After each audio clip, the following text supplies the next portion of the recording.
Movimentos, forças, deslocamentos são objetos de estudo desde os filósofos da Grécia Antiga, como Aristóteles, até a nossa atualidade, até os dias de hoje. Mas então, o que causa um movimento?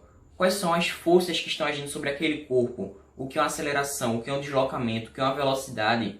Quais são esses vetores e o que eles nos indicam? Bom, esse é o estudo da dinâmica, estudar as causas e as consequências dos movimentos.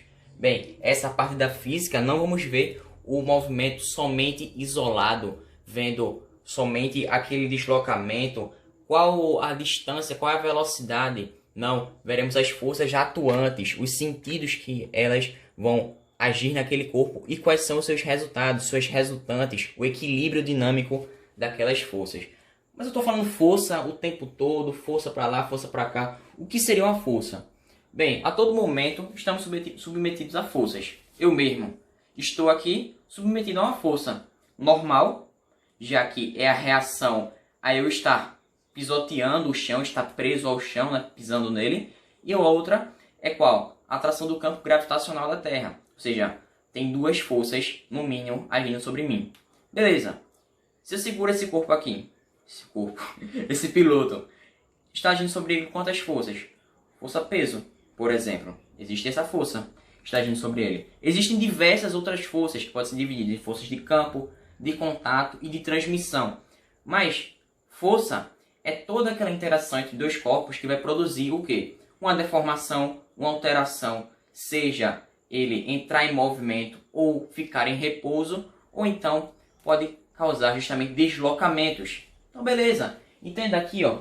Então, só reforçando, uma força promove uma deformação, altera o estado de movimento, seja repouso ou movimento, equilíbrio, né? E elas vão interferir no equilíbrio de um corpo. Equilíbrio que a gente vai ver posteriormente. Mas não necessariamente só vai existir uma força atuando sobre aquele corpo. Podem existir duas, três ou até mais, como nos sistemas que eu vou acabar mostrando aqui para vocês. Nesses sistemas vão existir o que? Tração, peso e interações com os ângulos. Aqueles ângulos vão fazer com que essas forças sejam decompostas, como a gente viu nos vídeos anteriores, nas componentes X, componentes Y, e isso com a interferência do seno e do cosseno. Mas isso mais adiante que a gente vai ver ao longo desse vídeo. Mas vamos nessa. Tem um conceito muito interessante aqui, ó, de equilíbrio. O que é o equilíbrio? Equilíbrio é quando essa resultante de forças, ou seja, a força resultante, é igual a zero. Ou seja, essas forças, elas se anulam. Não é que elas deixem de existir, elas se anulam.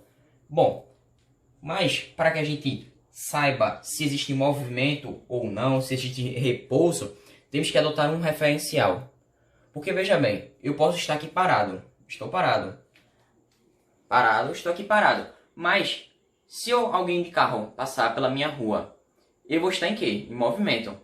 E aquelas pessoas, na minha visão, que estão dentro do carro, estão como? Também em movimento. Ou seja, tudo varia conforme o referencial. Nesse momento, você está utilizando o referencial do sistema, onde você está, o sistema solar. Você está aqui em movimento, já que a Terra realiza um movimento de translação e de rotação. Perfeito? Então, tudo varia conforme o referencial. Da mesma forma, foi a elucidação dos modelos heliocêntrico e também do geocêntrico. Tudo se baseia também nesse referencial. Perfeito? Ou seja, o que vai definir se você está em movimento ou não é o seu referencial. Ou seja, você pode estar em movimento e em repouso ao mesmo tempo. O que vai diferenciar vai ser com o que você está observando. Bom, mais um caso à parte que a gente vai fazer é utilizar esse referencial como sendo o solo para que a gente facilite nossas questões, beleza? Veja aqui esse exemplo em que a força resultante é zero, ou seja, uma situação de equilíbrio, em que esse lustre que está apoiado em um teto a partir de um sistema de forças, né? Força 1, força 2 e força 3. E perceba aqui, a gente precisa achar uma maneira de comprovar que de fato a resultante é zero. Então beleza, perceba que aqui existe a interação de um ângulo entre as forças 1 e forças 2. E perceba que se existe um ângulo, a gente precisa achar a força resultante entre essas duas. E como a gente viu na parte de vetores, essa força resultante, ó, parte daqui. Perceba que ela vai ficar entre esses dois vetores. Aqui está a resultante entre 1 e 2, não é a resultante total. Então perceba que essa resultante entre 1 e 2, ela está em sentido oposto à força 3. Em sentido oposto na mesma direção. E o que a gente faz com isso? A gente vai subtrair elas. E quando a gente faz essa subtração, essa força resultante aqui, ó, como está em situação de equilíbrio, ou seja, em repouso, né? A resultante vai ser quanto? Resultante zero. Então perceba que esse é um exemplo mais prático, mais simples, mas a gente vai para alguns mais complexos, que a gente vai utilizar algum seno, algum cosseno, uma cotangente, e é isso aí. Então espera um pouquinho, que é só o tempo de eu apagar aqui o quadro e a gente passar para mais um assunto. Vamos lá. Nesse exemplo de número 1, falaremos agora sobre a primeira aplicação desse conjunto de forças, dessas resultantes de forças, e veremos na prática que em um corpo não necessariamente age uma força, mas várias. Então vamos nessa? Perceba aqui essa questão que mostra o equilíbrio dinâmico dessa caixazinha, que ela está em repouso, né, sobre a presença desse fio aqui, que liga esse ponto de equilíbrio até essa parede, e também a presença dessa força que está horizontalmente e para a direita. E qual é o objetivo da questão? Sabermos justamente quanto vale essa força em comparação com essas outras, tá? Ele não deu números, não deu valores, justamente porque ele quer que a gente faça associações entre essas forças. Então perceba bem, antes de tudo, em toda a questão de dinâmica, a gente precisa sempre colocar todas as forças que estão atuantes. Então perceba, se esse corpo está em um campo gravitacional, no caso da Terra, existe força-peso. Perfeito? E se existe um fio, existe tração. E essa tração, ó, corre ao longo do fio, beleza? Então a gente pode desenhar aqui uma tração. Pronto, tração aqui. Porém, eu te falei que quando tem a presença de um ângulo, a gente precisa decompor esses vetores, perfeito? A gente precisa decompor esses vetores. Mas vamos entender como que a gente vai utilizar o seno e o cosseno aqui, beleza? Então, vamos utilizar aqui um conceito de geometria, né? Conceito de geometria nos quadriláteros. Eu vou fechar aqui um quadrilátero, veja bem. Fechando aqui um quadrilátero, esse primeiro lado aqui. E o lado paralelo que está acima, fechando novamente um quadrilátero. A gente tem que sempre abusar da geometria nessas questões, que usa esses vetores aqui. Por que que eu vou te falar isso? Porque a gente não pode simplesmente colocar esse ângulo θ aqui. A gente não pode fazer isso. Por quê? Porque esse ângulo θ ele é o terno interno deste ângulo aqui, que eu vou colocar. Ou seja, esse preto é igual a esse azul, perfeito? Ou seja, eles são alternos internos. Isso aqui também é θ, tá? Também é θ.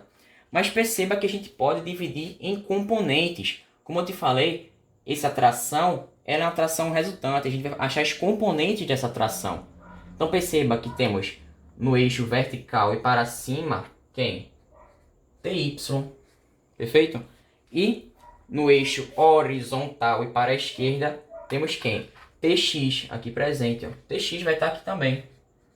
Aqui está TX. Porém, observe bem. Essa configuração aqui está muito estranha, pô. Está muito estranha, está confusa. Ou seja, a gente vai reorganizar esses vetores. Então pense comigo.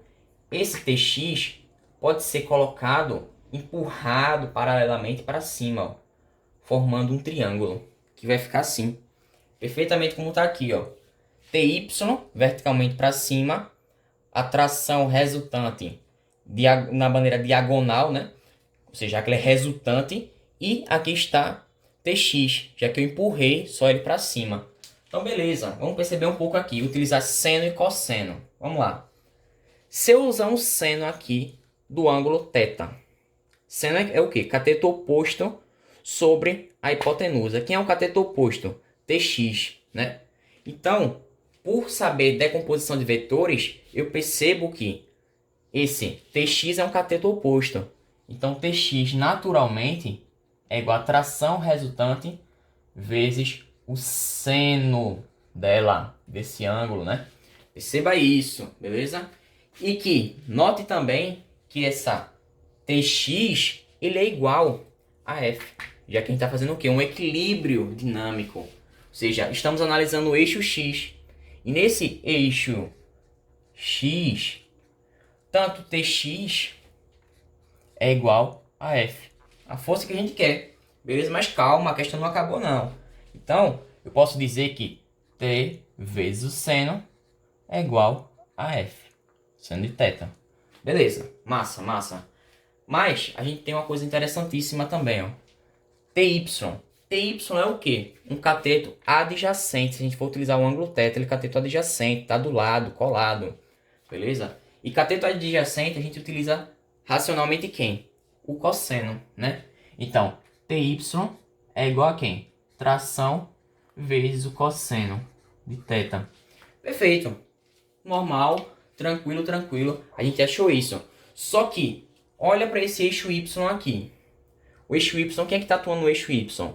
TY e peso. Estamos em equilíbrio. Equilíbrio resultante, força resultante quem? Zero. Então, necessariamente, o peso tem que ser igual a TY, que é igual a tração vezes o cosseno de θ. Mas calma aí. Calma aí. Eu tenho essa equação aqui que a gente acabou de achar. Tração vezes o seno de θ igual a F. Né? Mas, quem é tração? Eu quero deixar isso aí mais desenvolvido, né?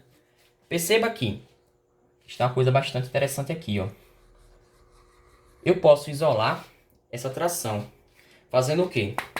Eu sei que TY é igual a peso. Então, se eu jogar esse cosseno dividindo o peso, colocando aqui, ó, peso dividido pelo cosseno de θ, eu vou achar quem? A tração, né? Porque se eu passar esse cosseno de θ multiplicando, eu vou achar que peso é tração vezes o cosseno de θ, que é igual ao quê? TY. Então, o meu trabalho agora, simplesmente é só substituir. Onde tem tração, colocar peso vezes o cosseno, dividido pelo cosseno. Então, vamos aqui, ó. Veja bem. Se ali tinha T inicialmente, vou colocar o quê? Peso dividido pelo cosseno vezes o seno daquele ângulo. Vou colocar θ aqui. Igual quem? A força que eu quero. Só que, aqui tu tem o quê? Seno dividido pelo cosseno. Seno dividido pelo cosseno é o quê? Tangente. Então, peso vezes a tangente de θ é justamente igual a F. E aqui está a resposta do nosso caso, dessa situação. Então, perceba que a gente vai usar e abusar desses vetores, um pouco de geometria, desses ângulos alternos e internos. Então, fica aí que esse é o caso número 1 e a gente vai para o número 2 logo adiante. Então, vamos nessa. Por exemplo, número 2, esse exemplo a gente vai trabalhar mais uma força, que é a normal, além da tração e da força-peso. A gente vai utilizar também um sistema em que inclui uma polia, outros corpos interconectados, né? E a gente vai perceber que também pode existir uma situação de equilíbrio, tanto no esse X quanto no eixo Y. Mas vamos nessa, vai ficar mais claro quando eu for explicar aqui na prática. Veja bem, esse corpo aqui, quadrado, né? Esse bloco, na verdade, que ele possui peso de 100 newtons, ele está conectado por um fio a essa esfera, né? Está conectado com esse fio que ele passa por essa polia. E que a gente expressa os atritos ali entre a polia e o fio. E esse fio também é ideal, tá? Ou seja, a massa dele não interfere em nada. E que vai haver uma conexão entre esse bloco de peso 100 newtons com essa esfera de peso 150 newtons.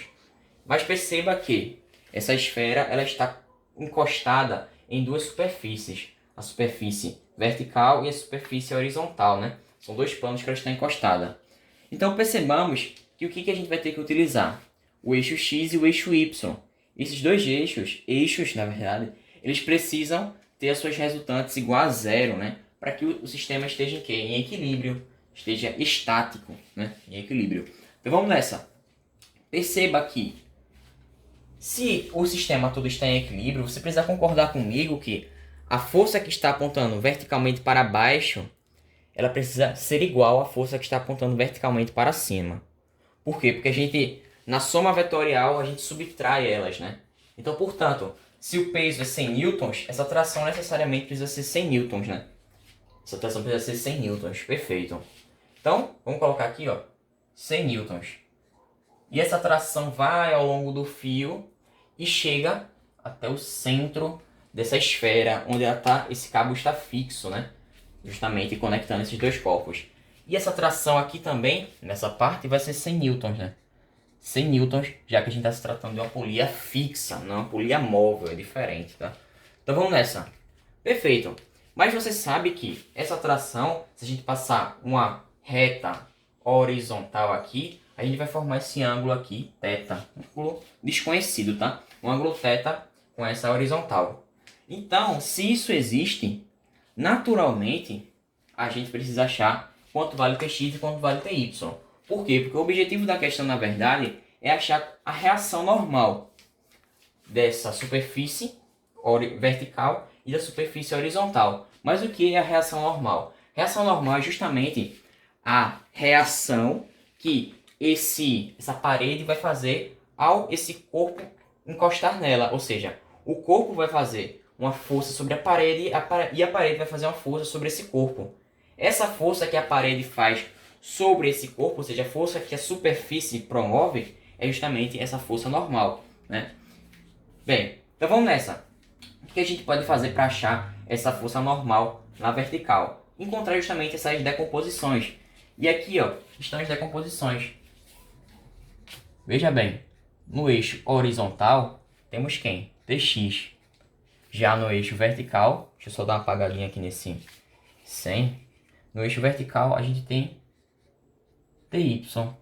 Perfeito, com calma, na tranquilidade. E novamente, organizando os vetores, posso empurrar paralelamente o Ty conectando aqui, ó, nessa outro lado. Que vai formar justamente esse triângulo aqui acima que eu desenhei, né? A tração como sendo resultante, Ty, esse, entre aspas, cateto, que está vertical, e o Tx, entre aspas, o cateto, que está na horizontal. E agora, o que a gente vai fazer? Substituir esse T por 100, né? E utilizar quem? Seno e cosseno, beleza? Bem, se eu quero saber Tx, ele é um cateto o quê? Colado com o ângulo, está coladinho com o ângulo. Logo vou usar o quê? Cosseno. E cosseno, ou seja, de θ, cosseno de θ vale 0,6. Ou seja, 6 dividido por 10 é igual ao quê? O cateto adjacente, que no caso é quem? Tx dividido pela hipotenusa, que é exatamente igual a 100. Né? Então, eu posso simplificar aqui esse 10 com esse 100 dividido ambos por 10 e passando esse 10 que a gente acabou de encontrar, multiplicando esse 6, ou seja, Tx é exatamente igual a 60 newtons. E a normal, já que o sistema está em equilíbrio, a normal vai estar apontando para onde? Veja aqui novamente essa figura.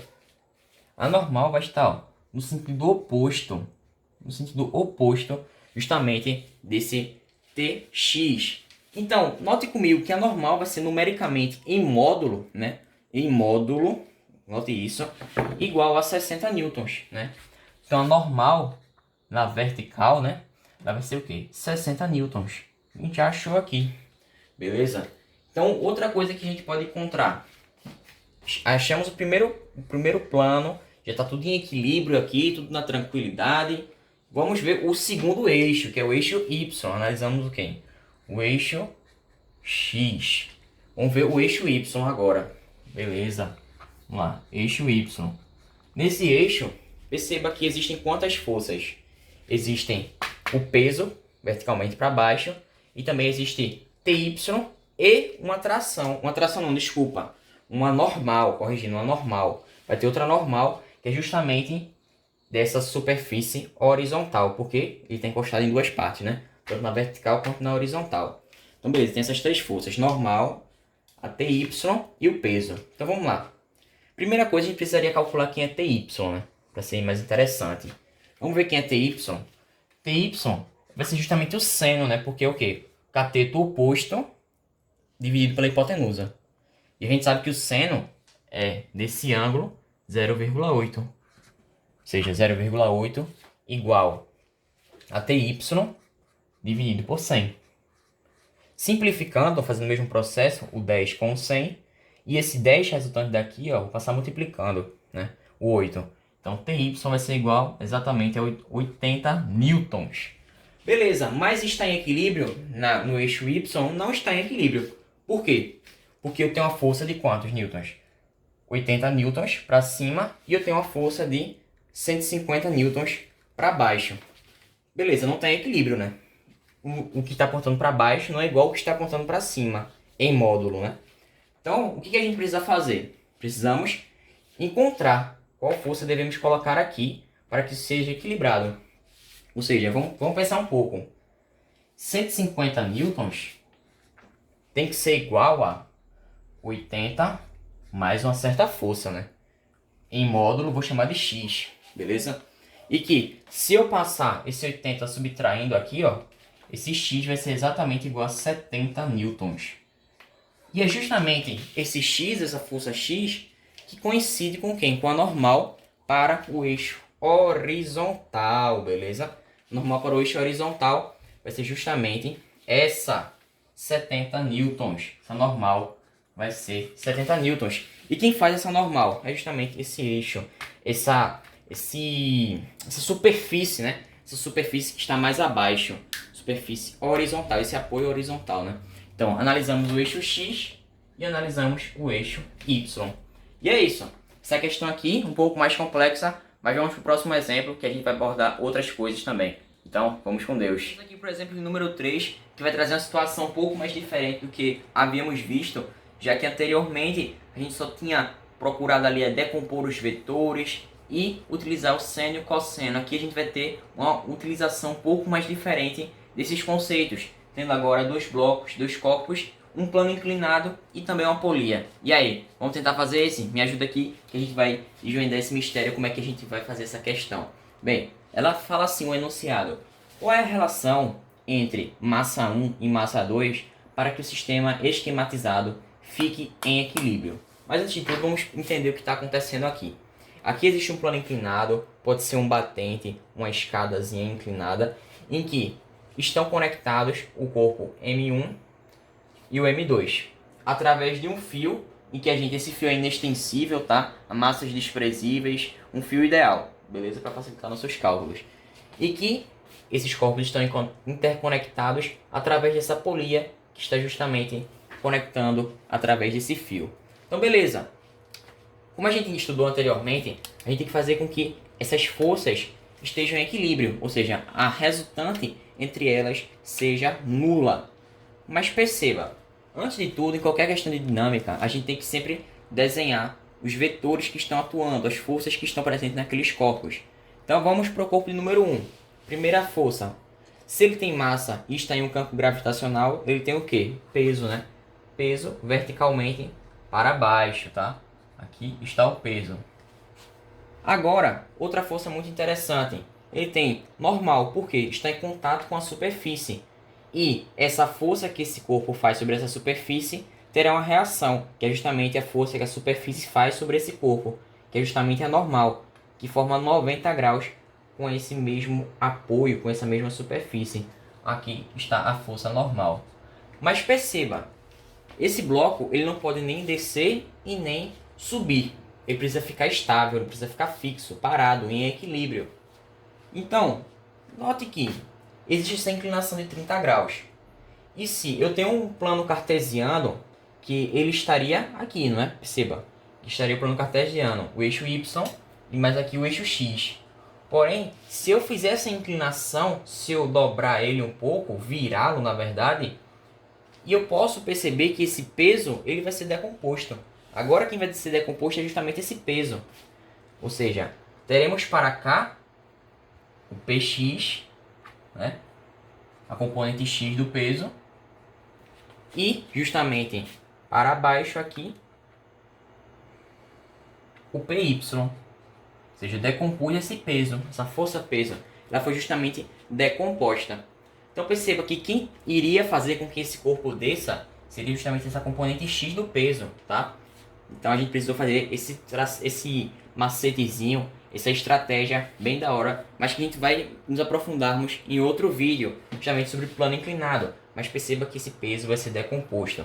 Outra força que está sendo atuante aqui nesse corpo é justamente a tração que corre ao longo desse fio, né? A tração que está atuando aqui, ó. T de tração, beleza? Bom, então note comigo que o peso ele saiu de cena e entraram agora Py, Px, normal e tração, tá? Então, para que o corpo 1, ou seja, para que M1 esteja em equilíbrio, é necessário o quê? Que Px seja igual à tração. Por que Px tem que ser igual à tração? Porque ambos estão em sentidos opostos e na mesma direção. Portanto, se eles são iguais, para que a situação exista em equilíbrio, a resultante entre eles vai ser zero. Beleza? Então vamos para o corpo B. Vamos entender o corpo B agora. Teremos as mesmas coisas. Perceba, normal apontando para cima, nessa direção daqui, fazendo 90 graus com a superfície. Teremos também o peso dela para baixo, tá? Peso para baixo. Px, no sentido justamente do plano inclinado. E oposto ao normal, teremos Py aqui.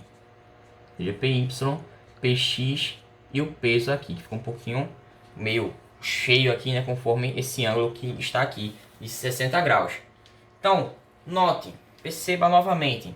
Para M2, teremos que o Px de M2 tem que ser igual justamente a quem? A tração, que também está aqui exigente, ó.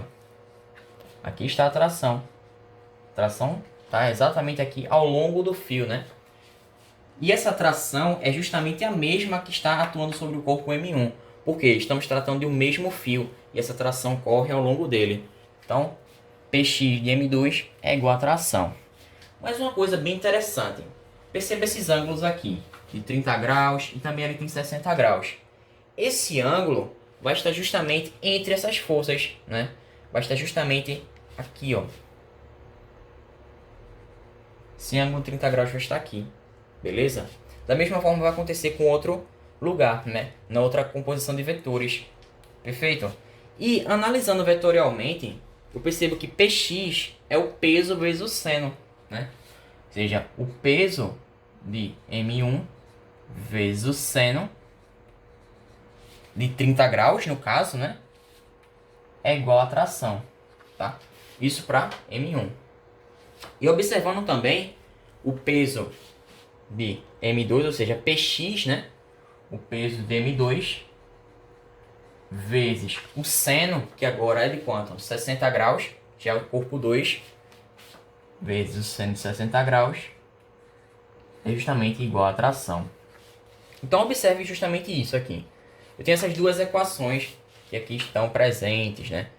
Se ambas dão o mesmo valor, ou seja, todas as duas são igual a tração, eu posso igualar, né? Peso de M1 vezes o seno de 30 igual a peso de M2 vezes o seno de 60 graus, né? Então eu posso fazer justamente isso. Ou seja, peso. Como é que se escreve o peso? É justamente a massa vezes a gravidade, né? Então M1 vezes a aceleração da gravidade vezes o seno de 30, que é quanto? Meio, ou seja, 1 sobre 2. Então é somente dividir por 2, ó. É igual a peso de M2, que é o quê? M2 vezes a aceleração da gravidade, vezes o seno de 60 graus, que é raiz de 3 dividido por 2. Ou seja, vezes raiz de 3, tudo dividido por 2. Agora, é só correr para o abraço e ser feliz. Por quê? Se eu tenho essa equação aqui, e eu tenho termos iguais em ambos os lados, e estão multiplicando, eu posso simplesmente cortá-los. Ou seja, a aceleração da gravidade corta com a aceleração da gravidade. Esse 2 que está dividindo, como ele está nos dois lados, eu também posso cortá-los. 2 com 2. E o que nos restou?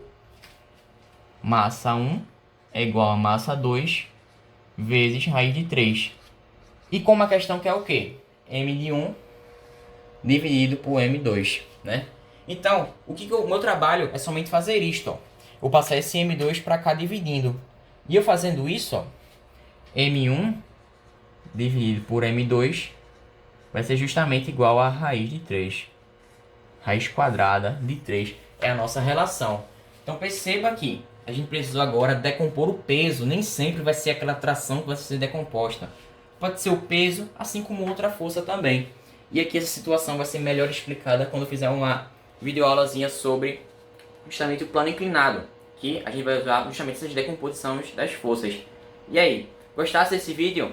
Espero que tu tenha gostado, cara, que eu possa ter te ajudado. E até uma próxima. Fiquem com Deus e que a física esteja contigo. Valeu, falou!